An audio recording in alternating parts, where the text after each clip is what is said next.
Share बाजारात गुंतवणुकीवर भरघोस फायदा मिळवून देण्याचे आमिष दाखवून सुमारे 1 कोटींची फसवणूक करण्यात आल्याच्या 2 स्वतंत्र घटना सांगली जिल्ह्यात उघडकीस आल्या आहेत। फसवणूक झालेल्यामध्ये एका वकील महिलेचाही समावेश आहे। मिरज शहर पोलीस ठाण्यात आरती होसपुरे यांनी कुलदीप काशीद व त्यांची पत्नी स्मिता काशीद या दोघांविरुद्ध 43,88,000ची फसवणूक केल्याची तक्रार दाखल केली आहे।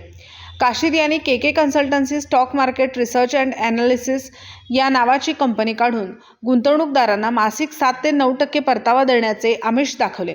यामुळे गुंतवणूकदारांनी 57,50,000ची गुंतवणूक केली।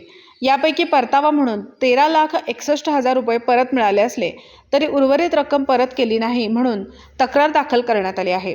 तर जतमध्ये सचिन ऐनापुरे यांनी कुणाल सिंग यांच्या विरुद्ध 50 लाखांची फसवणूक केल्याची तक्रार दाखल केली आहे। कुणाल सिंग याने डीमॅट खाते काढून ट्रेडिंग करून फायदा मिळवून देतो असे सांगून रक्कम उचलली, मात्र नफा तर मिळालाच नाही, उलट गुंतवणुकीची रक्कमही बुडीत गेली आणि कुणाल सिंग याने ट्रेडिंग केल्याबद्दल कमिशनपोटी सुमारे 8 लाख रुपये घेतले असे तक्रारीत म्हटले आहे।